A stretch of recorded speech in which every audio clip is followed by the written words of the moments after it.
Saudari-saudara yang terkasih di dalam Tuhan Yesus, marilah kita berdoa. Doa yang diajarkan oleh Tuhan Yesus sendiri. Dalam nama Bapa dan Putra dan Roh Kudus. Amin. Bapa kami yang ada di surga, dimuliakanlah namamu. Datanglah kerajaanmu, dan jadilah kehendakmu di atas bumi seperti di dalam surga. Berilah kami rejeki pada hari ini, dan ampunilah kesalahan kami, seperti kami pun mengampuni yang bersalah kepada kami. Dan janganlah masukkan kami ke dalam pencobaan, tetapi bebaskanlah kami dari yang jahat. Ya Roh Kudus, hadirlah saat ini untuk memimpin dan membimbing kami dalam membaca firman Tuhan Yesus dan merenungkannya, sehingga kami dapat mengerti maknanya dan dapat kami laksanakan dalam hidup kami sehari-hari di tengah masyarakat kami. Pembacaan Injil Yohanes bab 5 ayat 17 sampai dengan ayat 30. Inilah kesaksian Yesus tentang dirinya. Tetapi ia berkata kepada mereka, Bapakku bekerja sampai sekarang, maka aku pun bekerja juga.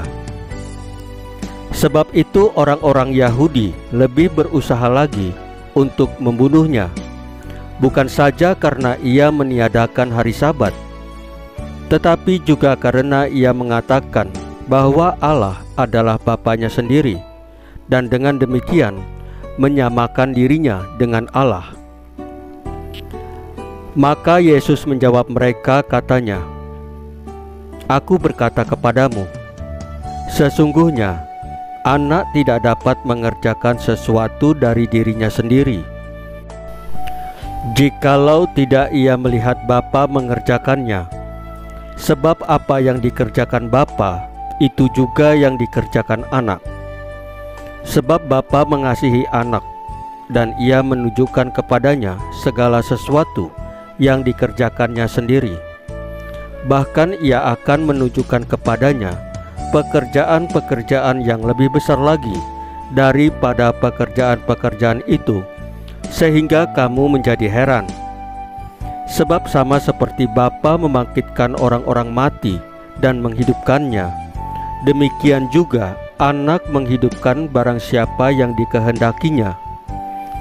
Bapa tidak menghakimi siapapun, melainkan telah menyerahkan penghakiman itu seluruhnya kepada Anak, supaya semua orang menghormati Anak sama seperti mereka menghormati Bapa. Barang siapa tidak menghormati Anak, ia juga tidak menghormati Bapa yang mengutus Dia. Aku berkata kepadamu, sesungguhnya barang siapa mendengar perkataanku dan percaya kepada Dia yang mengutus aku, ia mempunyai hidup yang kekal dan tidak turut dihukum, sebab ia sudah pindah dari dalam maut ke dalam hidup. Aku berkata kepadamu, sesungguhnya saatnya akan tiba dan sudah tiba, bahwa orang-orang mati akan mendengar suara Anak Allah, dan mereka yang mendengarnya akan hidup. Sebab sama seperti Bapa mempunyai hidup dalam dirinya sendiri, demikian juga diberikannya Anak mempunyai hidup dalam dirinya sendiri. Dan ia telah memberikan kuasa kepadanya untuk menghakimi, karena ia adalah Anak manusia. Janganlah kamu heran akan hal itu, sebab saatnya akan tiba bahwa semua orang yang di dalam kuburan akan mendengar suaranya, dan mereka yang telah berbuat baik akan keluar dan bangkit untuk hidup yang kekal.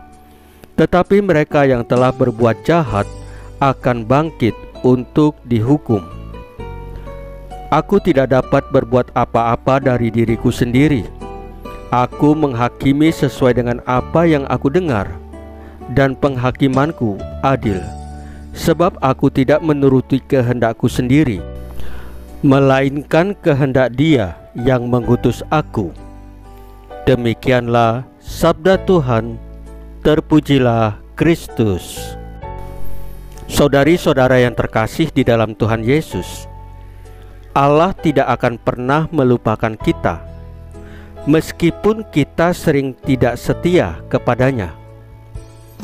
Seringkali, karena hanya satu noda hitam pada lembaran hidup kita, kita merasa tidak layak, merasa tidak mampu dengan diri kita sendiri.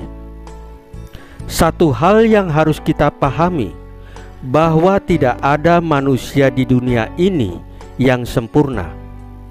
Tetapi di dalam ketidaksempurnaan hidup kita inilah kita memahami bahwa Allah senantiasa setia menemani dan membimbing kita. Jika Tuhan Yesus yang menghendaki, maka tidak ada yang mustahil di dalam namanya. Kedatangan Tuhan Yesus dalam kehidupan kita tidak hanya membawa perubahan pada praktek keagamaan, tetapi juga memperbaharui semua ciptaan.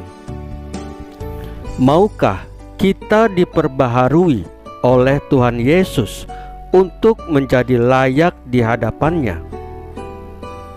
Mari kita menjadi orang beriman yang setia pada kehendak Tuhan Yesus, dan bukan menjadi orang Kristiani yang sekedar untuk status kita.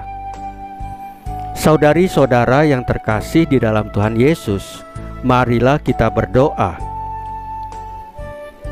Ya Tuhan Yesus, kasih-Mu tidak pernah berubah untuk kami.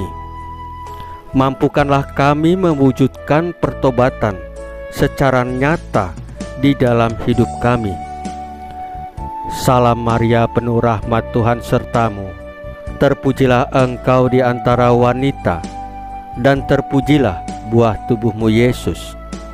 Santa Maria Bunda Allah, doakanlah kami yang berdosa ini, sekarang dan waktu kami mati. Ya Tuhan Yesus, tambahkanlah iman kami hanya kepadamu saja, karena Engkau adalah Tuhan dan Juru Selamat kami, satu-satunya, tidak ada yang lain. Dalam nama Bapa dan Putra dan Roh Kudus. Amin. Saudari-saudara yang terkasih di dalam Tuhan Yesus, bacaan firman dan renungan hari ini sudah selesai. Tuhan Yesus memberkati kita semua.